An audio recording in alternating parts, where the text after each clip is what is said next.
mama say abusiafo me mama kwa aba ya say hia matena ase nti eduro fan ya to ne din say ye bibi na na de me nuama me no mu bedin kon omunya hwe bibi na aye omu asama to omu edi aye omu ehwe se de wiem eye nansen no a enipa bebre na kwa hoyehia mu na anu nsu e toye no sa wotifie na wo show social media ohun se obi watchre no neda bia ne behwe se obi ma bibi nkyere enne de pese asu ye bibi ede ma nuanom a ye ni omu e ba be di nkomwen eni die mu a me nuamu ye nkrofo a enkra ha ya no mutie potemu ha ya no mu wo tema eni ashaima na nanu nsu etoye no edi omunya edi omawu nti enne me pese no mutwetwe nkomo na bibia ni a se wo moa bia ye de abo mu ye ni moa so a wo so wafa mu afutuo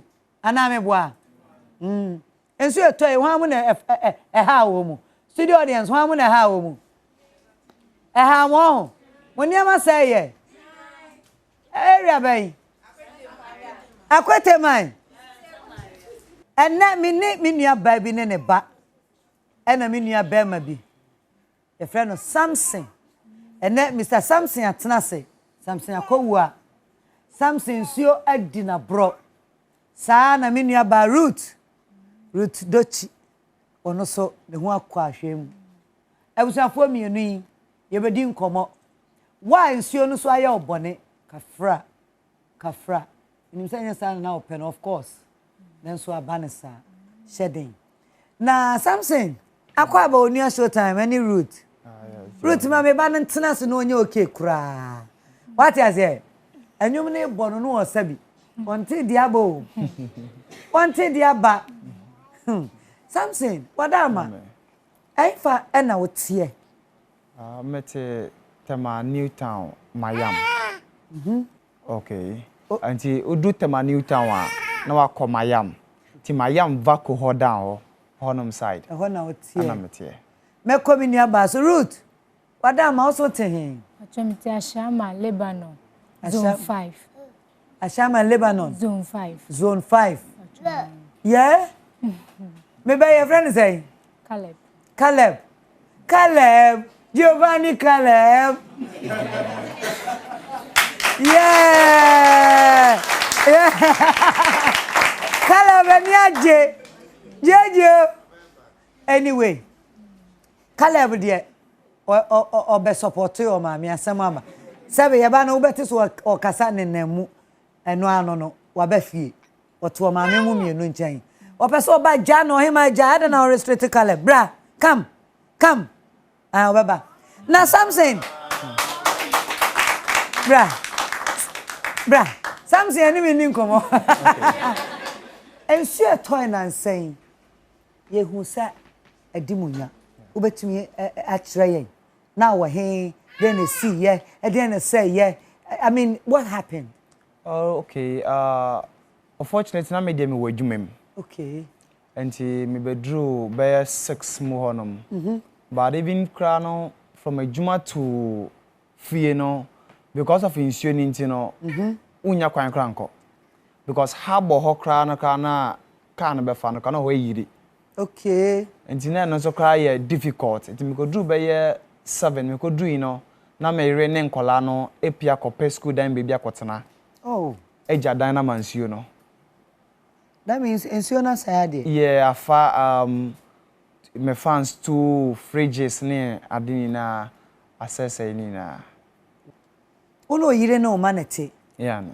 nti nsuo ne ayemo saa pen I think say ya tena honom mbreka krebi na entesa nsuo timi to several times but on last year that was the first time a see year which was in May in 2022 nanka me ba no ka eye kuno because na yeni na so say ebesi so we got to know say company bi mu si wo close to baby et no no mo starting for so our company no ma block the main gutter nsuo ni for the company okay in instance nsuo ni be call no force na ba ntimi enko se ne pe na assign echi aba because I block it aha enti ekoba na sa na ye call yene o ewenim ho no because a lot of people like 20 houses and another manya visitor pa o Fred ada wa ha ana ho na afre no hey nana ma anya o ma me akonya de tinam ye dede so like 20 houses ye ko ho enem kwa kasa mo mo kasa mo be ye gata ni ye up to now omunya ye oma ye bi ejebi I think say omo ye according to their own terms but company no e progress very well omo ye fast owo mo company no eso but ye ne wo ewenim residents na o no ma block gata no a ebe ma residents ni nsuo na kona komo ho ma asem no enyo masem o ma ye bi ajabi nti nsuo we to ye no ena sanso san e ba bio wow ma ye ko tie route so asem route Papa also ti ashama Lebanon zone 5 wadaroma o na no nsuo to ye na we na wo fie mi yare na mada tini nkola na wada tini na nsuo na eba no ena me ba koto na be ka chem se mama nsuo na mu na o ena me sorry na me kohwa abonti na ya mpa na nsuo na mu na ni e shede nti from any board dende no ena me true ndi we ni she mechi ena me kita abano so hey Giovanni David Giovanni we dem no be say chire pe Gio bra fantoman mame nya ye bra na interview ye gina ho na ye bra Giovanni bra ka se obe me ma kwa bra beda be se o bra tu Jodia yan maninyo obe root wo de ye mfi no kasama minti a ena me dawa na me so sorry se me fia bontina me hwe na nso na du ye ho awie ena me hu de me hu bia me mfa so ena me fa panyin ni de bo me bo na de we ka hu na me tie mu ana bo e bi tie me nka na obe gi panyin ni ma me obe gi na ekofro obi abronsan enu ka pomu nsin wie ye eso apa na aka half ena yakosho na nso ni bro na ebro na ehwosa na me fra me kunu odwum se nso na badam ho ana sna gate no alok mi mentimi alok o mentimi alok ntimi dwane fidemo ana nso na atwenya ma na efa na ekọ ansa na wo ba imagine tuma no ka me krokro me benzo so wo ma na cha so ma no dodo ne yesa mienu omo ye mienu baba ko be ma ba ko ha it be bia motie no me bisa something ayes happen since me call yes happen da ba se gata kasie bi wo yechi ntem ze na ekoso saa emu block ana say no so no e bia nsuo no doso this time nsuo na doso abroso ta gi ewemu onye nyina afai ama nkofo ka akora akemu ampa ye mu bebe penyi bi kura mpo nsuo ndeda na wo yi ne kura se ena enso ni nsuo na akọ saa me ba cha die Giovanni ye no Caleb one de won ko ma ho ko me ma ho yo Caleb na pa na mini biscuit nka me de share ni nsam Giovanni so won ko ba bia o nka ye mfa ne ma ha Gio so won ko ba bia je se ne wofa Samson a obehia ne he ya enne ni bre na aba ne ye kan na Giovanni de o ti ba ko sei wonim ne ase Gio ba bia be danti ne TV so ntimi eni nkomo wate why now a very serious issue but I say akura no ntino say a good enye agudie to have money now to buy fridge to buy TV to buy fan to buy empa mattresses and all that were you able to get some of the stuff none of them when you were none of them musa atare ehye me be krampo na nya ne dia de ehye me akasa kura nya me dia oh minyam pipe ni so to pipe mutie unga se wuyi biesi ama wa atare ehye kwa nya ne dia o wow once na we ehye nya so ama no wa kura no wa efimpo a me na mosa bi hwe wo wa me de besiesi ni it is say mote he se ma ba me ma me ho wo ajekojo okay mi kunu kwa na onu so wo wo ho sa na o manage ahwe something Now so only nkola ne oba no mutin. Well, because of the night got an intino, on the next 2-3 days, a dry up. Hey, into 2-3 days, would I? I could have saw them. Wow. Yeah. Wow. Could have saw them from Friday, Saturday, Sunday. I saw them. Oh. The Sunday, I could clean honum in a year. They said, Dano, dear, see ho. Nemunia mano. A cockra.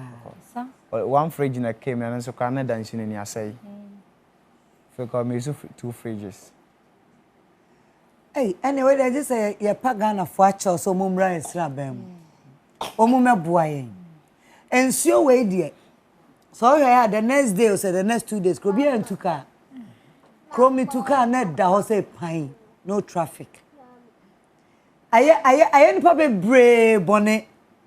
I have about time be brave bonnet. I have seen be brave bonnet. And then I think your name not more painful to be a cassa. Nancy be binti a see omu quine. I and to me a muscle interview no and to me a muscle. And my permanent about to share omu. Na ye ni omu akasa. At this moment, you can't blame the government, or you think it's a problem of the government too. No, I don't think so. At this moment, Ruth, what I say, until we can only ask for help right now from Ghanaians. We can ask for help. Until me pamo chow. Me ni abema Samson behwe camera you now do a cheer giant by giving us your contact. Okay. And now say, o yire dear be obi hwehwe wa obenya wontem. Wadaroma. All right. But I from Samson do.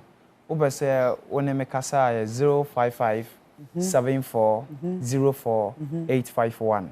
055 74 04 851. Wow. Samson di ben was na jenipa boni fonti. But me din is Samson Emration Akoa. Samson Emration Akoa. Emration. Yeah. Emration Akoa. Samson Emration Akoa. Ghana for me sremo. Munya Samson muama me wate. Sadia me kan de bia no. Ye betumi aye bi kwa ye ntumi nya ne sadia. Wo be kam ho abom aboa yen. Ye sremo anidie mu a. Sabe young man a waware ye. O man yes and 2. And so baba ko mama ba ko. My man actually I'm yet 3. Okay. One is adopted. Oh. Yeah. Nice. It say nti mo mema mienu na oba na adopted. Yes no. Wow. Bibia be fine. Samson. Bibia be fine. What? Bibia be fine. Nti yensi number no subio. Yensi subio. But your number ni bio 055 74 04 851. And one Samson Emrishi Akoa. Ya dana se Samson. Ghana for be kai. Ombe ba be boa. What? Afa ye be ko route ho. Oba time there nema be say to dia. Samson bema. Wo dia wo yoba. Din. Enkrai diapers. Enkrai ntade. Ye mpo de wetum ntuma asin mu ne nkoda no. Wada no ntontom ade asa de na wo ba be ye. Oba hwe me camera yi mu. Na jaye wo number na Ghana for de o betumi aye no you have no idea. But your family route the che. Number is 0559 22 90 15. Sabo subio. 0559 22 90 15. 0559 22 90 15. Inti route doche. Eno na woso. Eno na woso. Mesra Ghana fo bio ama route se. Yes, remo. Yembra route nsra mu. Na at least onya bibi kakra bi. Na route enkola na ye how many years? How old? 4 years now. Oba na ye 4 years. Ena bema no nie. Oba na niam ade me menya bebre ama. Majibu amalina ho ama. Okay. Amalina children saving. Me ye adwuma ho. What I say? Inti amalina for me ba ho. Money die mu anam de mama. Ai mem kan chem so ma promise. Meje 4-year-old ntade. Ena ehwe ye be ya 1 year something. 1 year 2 months enti na onti asem no ba bia dun de Caleb ai ane me bodin keke men kan we ba chow why enti no Caleb ho ntade me sra wo bi wo fie na sabe anya dada saa fa bra me nua bai saa na oba no so wo 4 years na yentumi yedai omuntumi fa hwa so me wura wo ba hia ntade ni bia mankoda no ana mo de ni yoki Oh. wo ba hia bia mo Especially Obano. Or how many years? Or 11 years. 11 years. Oba when you were 11. Yeah. Why are they? Why are they? Naga say when you bring you say. And we know you so net here. Yeah. Come on. Na and no more makano how many years? And the dinner channel 8 years. Okay. And the last one no November no 2 years. Wow. So 11, 8 and 2. Still me pa Malina for acho. Ali say nyema mienu kra. O menye say e wa sorry ntade mienu a. Ya de kwa sorry. What I say? Inti Ghana for mesramo anidie kwan so. E a chop and sadan sayem. Enam de a chop e brem say monno moa me. Na mentumi nya me nuamu imoa. Wo bibi ade be ma o mo a. Omu numbers no fa so. Nefa ma wo mu bibia ba ya mo mu bi o meka atren na yeso yetimi abe show gratitude e de amamo ye da mo ase bebre samaya asutie ana say mo hwe yen na mo beye pa minim say mo beye Ruth ye be da wase Samson ye be da ase wate ai ma wa be mumbu be ma na nsu anyu ate onu madru anyu enti ani die mu a we die eye bibi ketua bi from the GC brand and a cream, hand wash, sanitizers, powder, and all that. Intino, Papa, the kind so we mumaya wati. Ruth, the kind so we mumaya. Na, and then minim say, me be share me be cry. Come the soft care come home. It definitely had be back come home. Na erade, I den wa hu momobo. Ama do fo I den abem abesom wati. Eradi shamu samuba Onua Showtime. We are proud to make sure say moso mo be okay. Oh, o da dem no bi da bonten. Abra anya ne fault e yensuo. Yesra mo mo anuanu mi. Why? Na eradi be shira mo nyina. Ye da mo nyina say Onua Showtime. Ya gine wani die ho